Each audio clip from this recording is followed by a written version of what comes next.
संविधान कह रहा है। तो अगर हम कह रहे हैं कि छात्रों पे लाठीचार्ज हुई, छात्रों पे बुलेट फायर हुआ, तो अमित शाह जी आए और जवाब दें। गृह मंत्री। Honorable members, I have admitted the notice received from Sriman Dr. Jitendra Singh ji for moving the motion of consideration. I am coming back, please.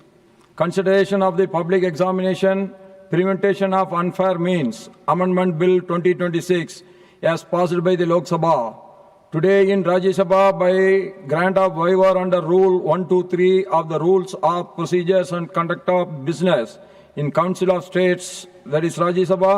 Accordingly, a supplementary list of business for today has been issued for taking up this bill for consideration and passing. Honorable members, the copy of the bill as passed by the Lok Sabha was circulated to members electronically through members portal around 3:30 p.m. yesterday.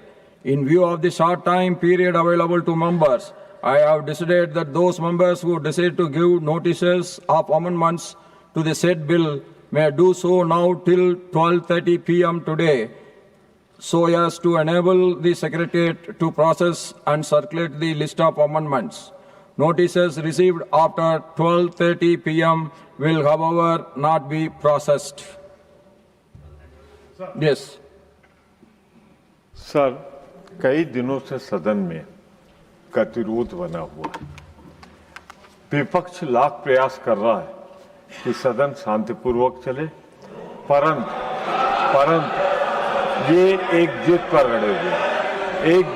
अड़े हुए हैं और एक मतलब अब देखिए इस समय क्या हो रहा है। आपकी परमिशन से मैं बोल रहा हूँ। You are really speaking? आपके परमिशन से मैं बोल रहा हूँ और ये हंगामा कर रहे हैं।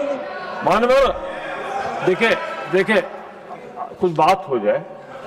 आर्टिकल 75 देख लें संविधान का कि मंत्रिपरिषद उत्तरदायी है सदन के प्रति।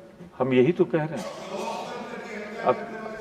अब ये लीजिए यही तो मैं कह रहा हूं। देख लीजिए, अब मैं खड़ा हूं, परमिशन से खड़ा हूं, संविधान की बात कर रहा हूं और तरुण चुग जैसा senior member Please attach to the chair. Sir, तो हम साफ कहना चाहते हैं कि मंत्रीगण सामान्यता उत्तरदायी हैं, जवाबदेह हैं सदन के प्रति। यही तो कह रहा हूं मैं और यही भारत का संविधान कह रहा है। तो अगर हम कह रहे हैं कि छात्रों पर लाठीचार्ज हुई, छात्रों पर बुलेट फायर हुआ, तो अमित शाह जी आए और जवाब दें। गृह मंत्री का गृह मंत्रालय का जवाब जितेंद्र सिंह क्या देंगे? Let me give my ruling. Now I am not accepting your point of order. There is no point of order, and I am going into the matters raised with permission.